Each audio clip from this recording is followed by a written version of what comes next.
Hi, everyone, and welcome to Suspect Photography Presents the Retreat in the Woods Faculty Focus. Today we have the incredible Mat Thorne with us. Mat Thorne will be running a program on book design.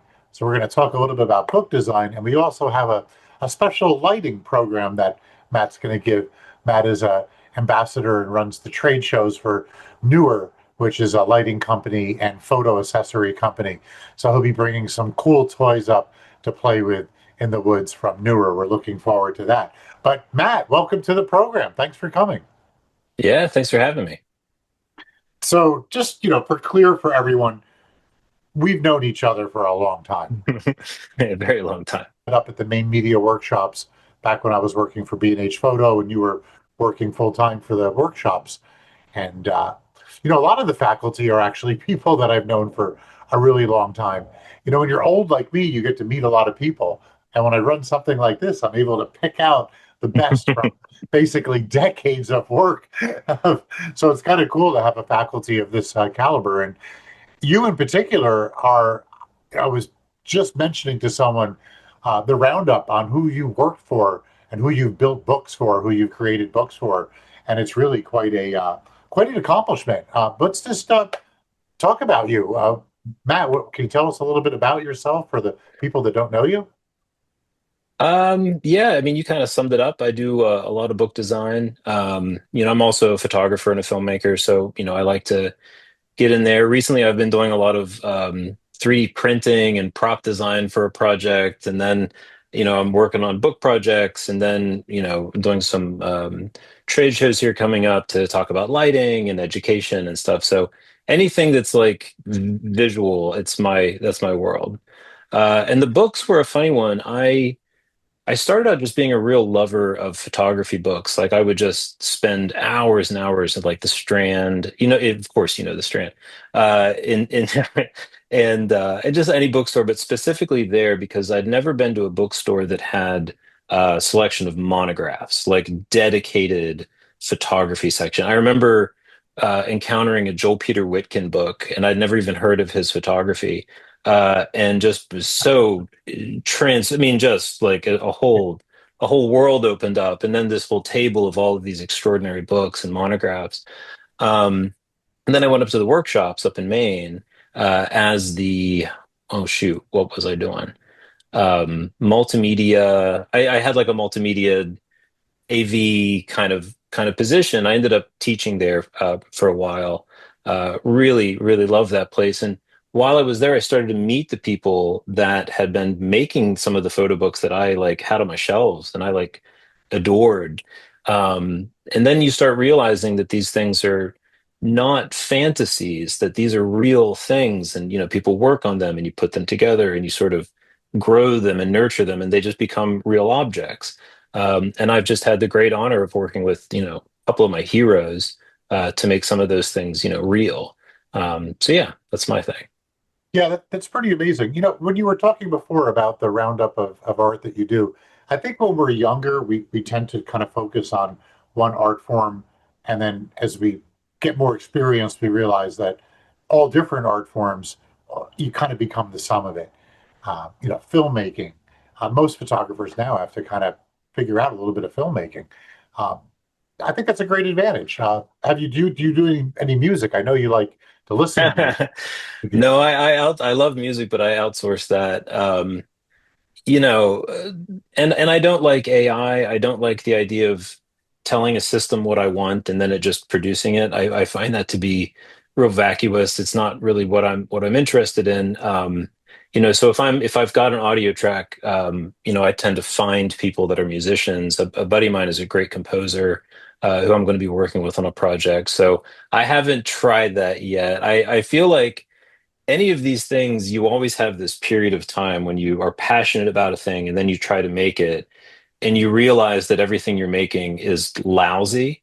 And, it takes a lot of perseverance, I think, to get to that point where you're sort of become even just like a little, maybe sort of not disgusted by the things that you're making compared to like the vision you have or your heroes in the medium.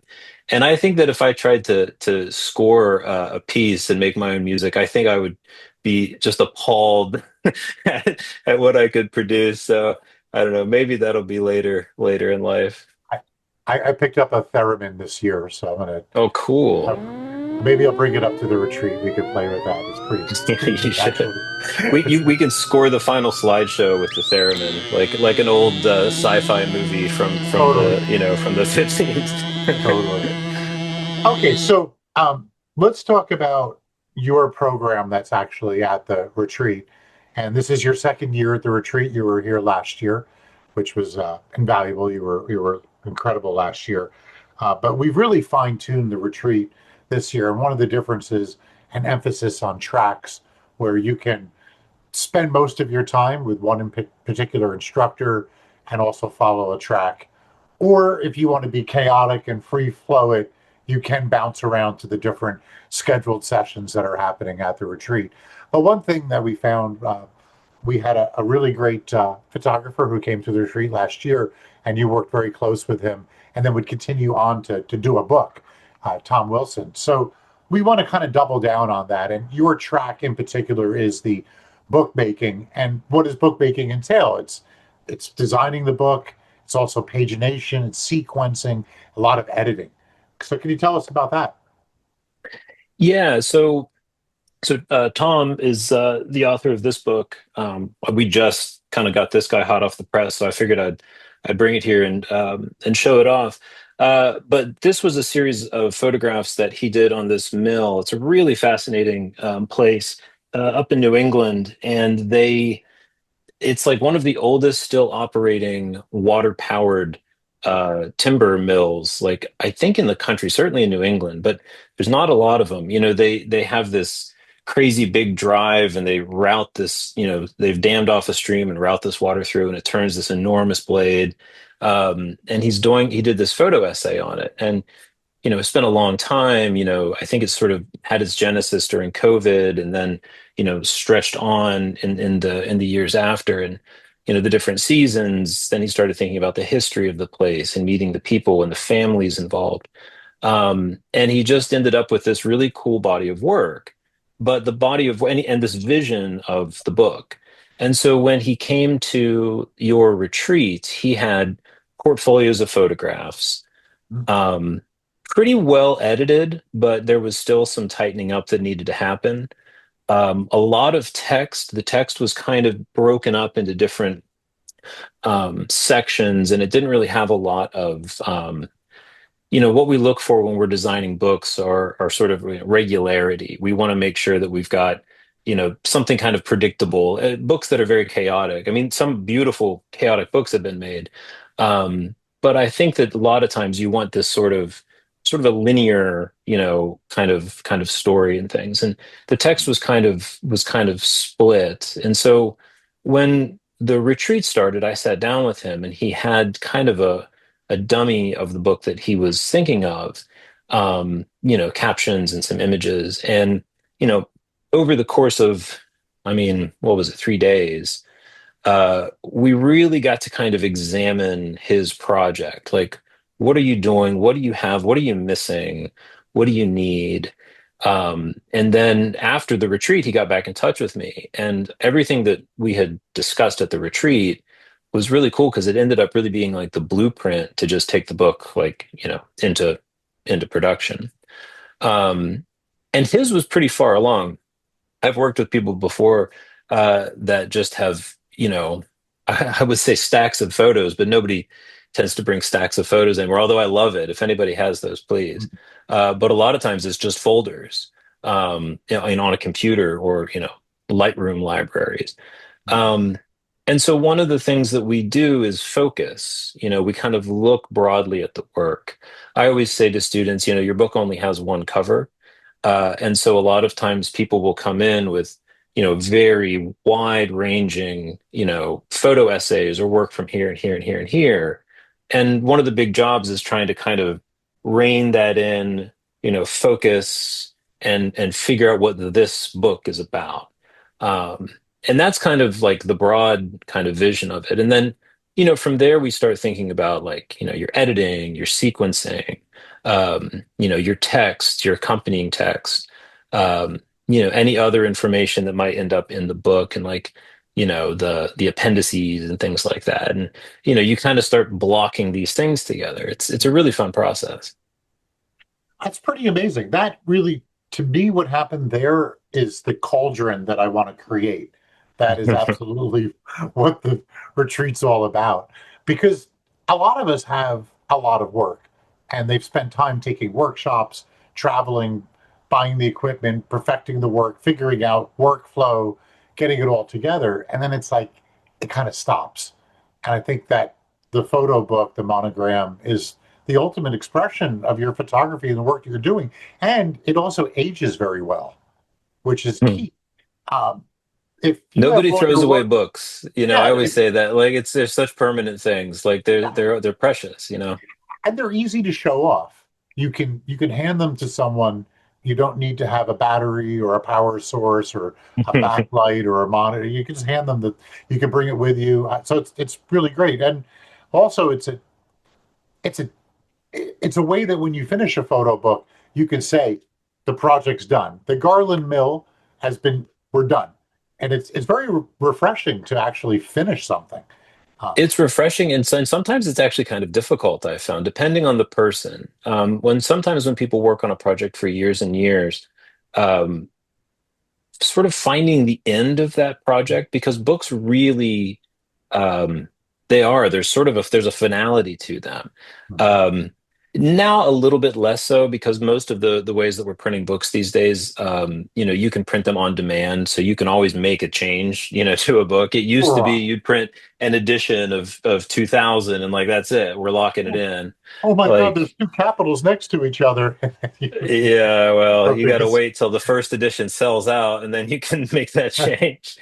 Um, but really, it's in many ways it's the end of a project. And the funny thing I find is if you spend a lot of time on a project, and you're so focused on a project, um, something odd happens when you sort of hit the end of it. And you asked me to put together three pieces of what was it, advice on how to make a great book. I forget your question. yeah, it's Um, the three best pieces of advice for anyone who wants to make a photo book. Yeah, well, one of my three, they're not in any particular order, but one of my three is get your next book in sight. And I think that I would say that for just about any big project, get your next one make sure that the horizon has something on it. Interesting. Uh, oh, 100%. This Yeah. is why we have Matt Thorne at the retreat. I would have never considered what are the top three things to make sure that you got your next project Oh, on yeah, on the that's on the a big back one. burner, ready to come forward. What's your Well, second? and I think it puts a little pressure on you to finish this one, you Mhm. know, when it's like, hey, get it done. There's another one coming. Like, it's because if you don't have any pressure to get it done, it's really easy to that just stretches, another year, another year, another year. And when finishing the current project becomes kind of like a prerequisite to get to the next one, and you're excited about the next one, it's a really nice little bit of like kind of external motivation, sort of an external internal motivation to just like, let's get it done. And that's what's one of my favorite parts about making books is like, boom, like it's done. It looks beautiful. It's great. And people can kind of look at it. And there's this like, I mean, then there's the whole adventure of, trying to sell it, which that's another thing. But in many Sorry about ways, that. yeah, in many ways, it kind of caps it, which I think is very cathartic. Yeah. What's your second big piece of advice? Um, well, let me think. I should have written these down. One of them was definitely be relentless. I think that any big project worth doing, uh, you have to really be a champion of that project, and you have to like really kind of. I don't know anybody that passively made a great photo book. I think I would go a step further and say I don't know anyone that passively made a photo, but it didn't have to be a great one, just a book in general. Good point that Tom was very excited about the work that he had done. It was really focused last year on it, and that lends to that. That makes sense. He was pushing that project along, and then he met you, and it was kind of the final piece to put it over the finish line. So that's Yeah, that's you gotta have that. You gotta want to get to get to that end goal. And I think that, being a real champion of the project, having the vision of the book, really wanting it, it's sort of, there's almost a willing into existence of these things. And if you're, oh, go ahead. The kids say manifest these days. Manifest Manifest, your yeah. book. You kind of do. You just have to, yeah, you've got to be relentless. It's got to be a thing you want to do. And if you really want it, there is a way to have it, 100%. So arguably one of America's greatest photographers you got to work with.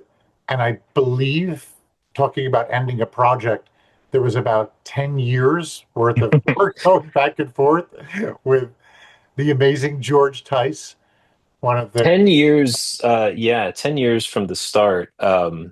We might have to pause here. I've got a cat who's eyeing me up. I'm gonna make uh, sure he stays on. I'm gonna make sure he stays on his side of the room. we could edit that out if we need to.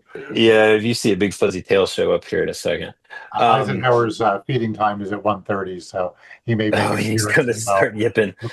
Um, but yeah, when I was at the workshops, I had heard of this man coming named George Tice, and we had a store at the workshops. This is the workshops in Maine. I forget if you had mentioned that earlier in Rockport.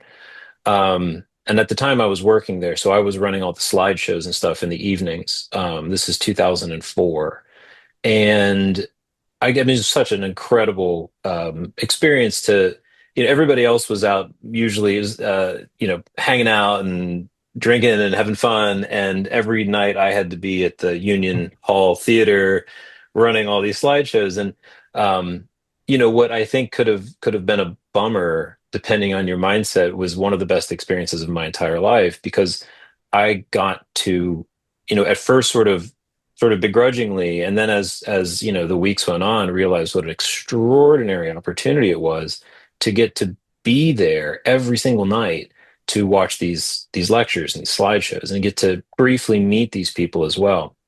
um and I mean, the people that came through, Arnold Newman was there that year. um I saw the like Arnold Newman one. That was amazing. That was uh, the bell. The- I mean, he was there. Sally Mann, Andrea Modica, Sig, obviously. Joyce was giving, lectures, but I didn't know any of these people at the time. no. I mean, I knew their work, but all of a sudden you get to see their stuff on the screen. Um, and George, I remember seeing his slideshow, and I was coming out of, not having a very sophisticated knowledge of photography. My photography at the time that I liked was sort of very loud and, art forward, not photograph forward. And I saw this man's work, and I just remember, and I saw his book, Urban Landscapes, and I remember thinking that it was some of the most boring photography that anybody had ever decided to shoot. And I didn't get it. And it took me years, I think, to kind of see it. And I had this sort of like awakening to his work, and I realized the profound significance of those photographs. Just taking pictures of things that nobody would have thought to think about, and like the sort of, you know nature of what he was photographing, that it sort of comes across as boring. That's kind of the point, and it's this documentation of this world that is sort of looked right over, and he I would like makes. just to add though onto for the viewers out there, the subject matter may have been banal and everyday because he was essentially urban landscape was his thing, but his technical prowess, the way he pulled it off, and especially the Well, prints. that's the combination. I mean, so you've got a man who decides to take photographs of things that 99.9% of people are just going to walk right by. And not only, and people are going to walk by not knowing that it's gone in 5 years, 10 years, 20 years. And nobody will have ever thought to take a picture of it. Recently, I was driving my car, I was leaving the gym, and there's a flattened lot in front of, leaving. I'm like, there was a building here.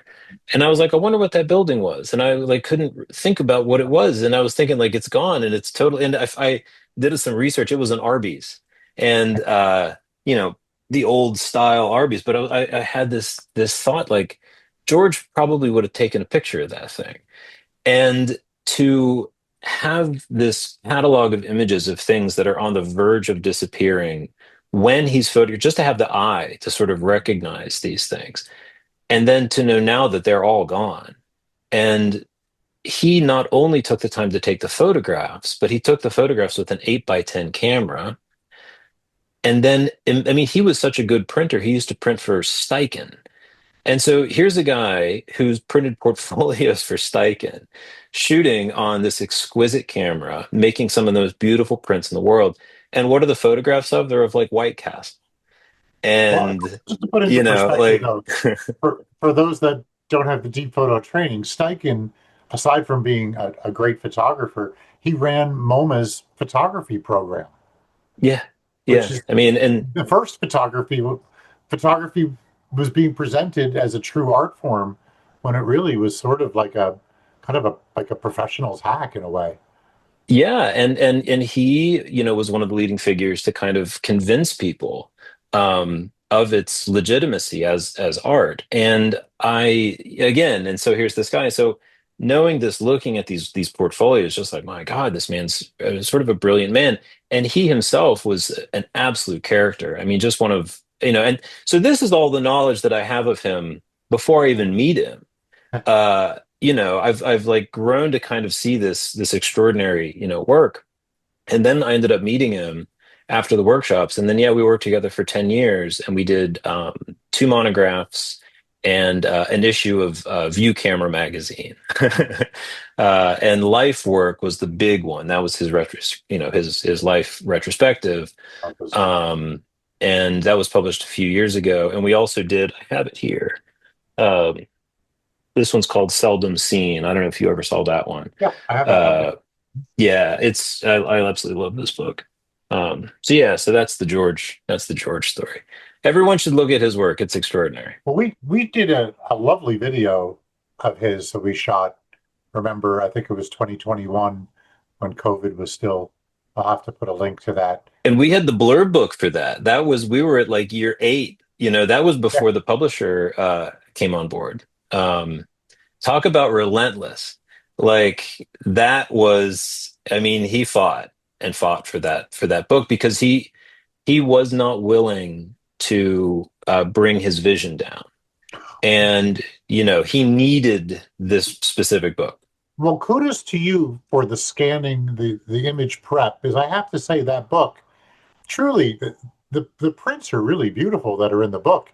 You could take a little X-Acto knife and cut out a page, put it on a mat and frame it, and I'd be hard pressed to see if anyone could really you have to really look up close to tell the difference. Well, and that book was Exquisite. really beautifully printed too. So that was printed in quad tone. So just the depth of those prints is really exquisite. Very nice. So who else have you worked for? That's the big names. Um, I did a project, at least one project with Joyce Tennyson. That was years ago. Um, that was a really fun project. That's when I was teaching at the workshops. I was also teaching book design at a really cool school in Norway called Nord Photo, and I believe there was a relationship there. Um, I contributed to Blurb, produced a book one time called like How to Make a Gorgeous Photo Book or something like that, and I wrote a chapter in that book on layout design, I think, and typography. Uh, so at the retreat, you're going to kind of run down this patented way that you've been teaching, because I've hosted you before back at B&H doing book design, and you've really done it quite a bit. And I think one of the cool facets to the work is that you're going to have programs that everyone can sit down and learn from, and then you're going to be working specifically one-on-one with people, going over their edits, fine tuning it, which is I think it's going to be key. I mean, if anything can be said, what you put in Garland Mill over the finish line and your keen design it's very strong. It's going to be great to have you here at the retreat again. Yeah, it was great last time. I'm looking forward to it. And what I would invite if anyone is, considering, coming with the idea of getting some, movement on their project, um, it really doesn't matter the stage in your project you're at. A lot of people think that like it's got to be, 100% finished. It's got to be, at the finish line, and then you produce the book. What I would say is a lot of a lot of the art I think of putting a book together is the art of, sort of editing and understanding the project and the work that you've been doing. And if you show up with, these are the 100 photos for the book and this is the essay, then, you're missing out on a huge chunk of the process that leads up to that point. And, the editing process, having someone just come in and sit next to you and go through your work with you is a huge leaves a huge impact on people. It allows you to see the work through another set of eyes that's, sort of refined in a different way to yours. And I wouldn't skip that part. Not just the book. I'm thinking back last year as well when Vera Hirschenberg laid out her work, and then that was in September, and then I believe in early January she had her show, Hmm. which was that show's work was very influenced by her time at the retreat, especially you and the others as well on that edit because it's almost impossible to edit yourself. You're so biased. They're your babies. You can't just chop off your babies. And I think that to me is one of the number one. I see two problems with photo books.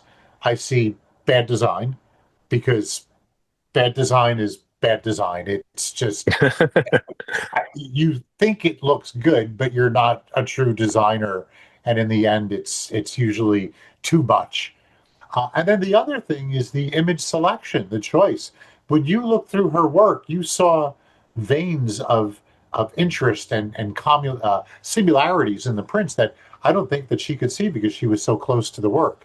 So it's very Well, and well. I was looking at it too. It's really funny, just because it's sort of how my brain has been trained, looking at it as curating a gallery exhibition versus putting together a book. They're very different. And I remember even showing her in it. I was like, if you were making a book, these two photos would be on a spread, But like that's not the brain. It's the gallery show instead. But really, what it boils down to is just like, what is how do you chop through this forest that you found yourself in? And I do find a lot of the time the photographers tend to almost have like an overwhelmed, almost exasperated kind of attitude sometimes when they get in front of their Lightroom catalogs and they just see, all this stuff, and you're bringing too much to the party. And I think that having somebody else come in, and just be like, look, this, I know that it was wonderful that you took the trip to, Cuba or whatever, but you've matured since you made these, and they don't stack up. It's okay to. And one of the beautiful things that I think what we're doing right now with publishing is like, the idea of the book, the monograph, the huge book is, it's not like an outdated idea because they're still wonderful, but we've got the ability now to make multiple books, and so like it's like, oh, I really love my travel work. It's like, well, but if everything else is street photography and you've got these portfolios of black and white street photography, you've got these portfolios of color work, travel work, like trying to squeeze those into one. Again, book's got one cover, so like what goes on the cover? But hey, with Lulu and Blurb, just make another book.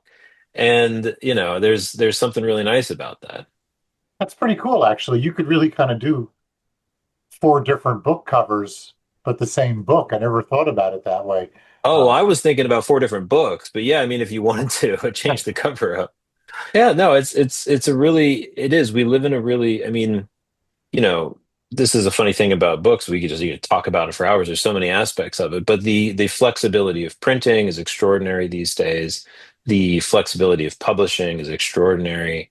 The avenues that you can take to get to the printed book are myriad. There's just so much. There's so many things you can do. There's so much you can do in this world. And I think that one of the challenges of the retreat is kind of focusing that in on what what fits into these sessions and what people can how do you maximize the impact so everyone kind of leaves with what they want? And I think that having uh, somebody next to you who's going to look at your work, who cares, who knows, the medium and all of this stuff, and like just to start to help mold that clay. Hmm. And a lot of times we don't even know what we're making. We'll start molding it. Are we making a bowl? Are we making a jar? Are we making a cup? Are we making a statue? But like, you got to start getting some shape to it. um but I mean, at the same time, when Tom came, he was way closer to a finished book than most people Yeah. are. He just needed work on design. He needed a lot of work in terms of how the book itself was going to take shape. And I find photographers don't tend to be narrative thinkers, I find. Photographers tend to sort of have this faceted approach to work. And it makes sense, because if you're a photographer, you're capturing all these different moments, all of these different things. Well, books by their nature are linear, they're narrative. You start, you move through it, there's progression. And taking a non-linear body of work and forcing it in to a narrative format, a linear format, is challenging. A lot of people get very frustrated by that. But that's, one of the fun parts, is sort of figuring out the threads, finding the stories and stuff. Hmm. Okay, so I have one final question for you, and this is the perfect timing because you use the word challenging. What software will you be showcasing to people on should they come prepared with software, or what do you recommend for book design? Yeah. Well, first off, before we said there were going to be three pieces of advice for the great photo book. Before I forget, we should say the third one, and Okay. then I'll answer your question. My third one was going to be flexible, because I think that when people come in with one idea, I only want my book published by Nazraeli, and I want it in a bookstore, or I want it to be 3 volumes in slipcase with, 4 different covers. yeah, 4 different covers, or foil stamping and inset quad tone images and all this stuff. Like, you need to be, I think, flexible and open with the idea of what you can end up with, what's your timeline. But I think flexibility, I think, is a big one. Relentlessness, flexibility, and don't neglect to have the next project somewhere on the horizon. Those would be my And three. next one on deck, flexibility and be relentless. Okay. All right. I think that's All right. pretty So good. now I I'm going think to that go kind to of sums it up. the fourth question, Yeah, which yeah, yeah. I kind of think actually is the hardest. But who knew that if you do Blurb, there is BookSmart software. There's some software built into these things. Lightroom has a book module. Um, but when you did my book, you did it in InDesign, I believe. So Yeah, can you tell I us do about everything in InDesign. uh, are you going to teach InDesign? Is this going to be I part of the don't. I mean, I could. InDesign. So I've done that before. I when I would teach book design courses up at Maine. Um, yeah, I think I forget if it was an advanced book design or just like a book design course. We had sort of a two. Some of them we were using Blurb's software. Booksmart, I think, was Blurb software. And then the other course was InDesign. And InDesign is industry standard.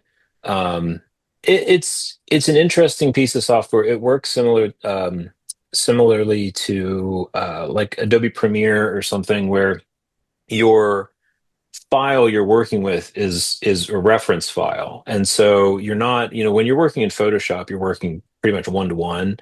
If I make a change, it's baked into the thing. It's like this, Lightroom, I think, kind of breaks that a little bit, where you have a separate, file that's manipulating but you don't have to manage the connection between those two files. In InDesign, you're importing things into this file, but the file itself, as you import, the file doesn't really grow that much bigger. Like it's not embedding all of these assets into it, it's creating links. So Premiere Uh, works the same way.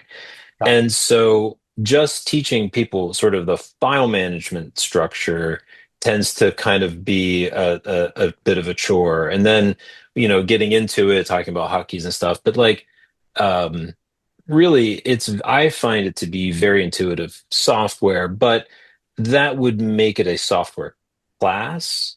And if somebody really wants to learn InDesign, yeah, for sure, I can definitely teach it. I've taught it a lot.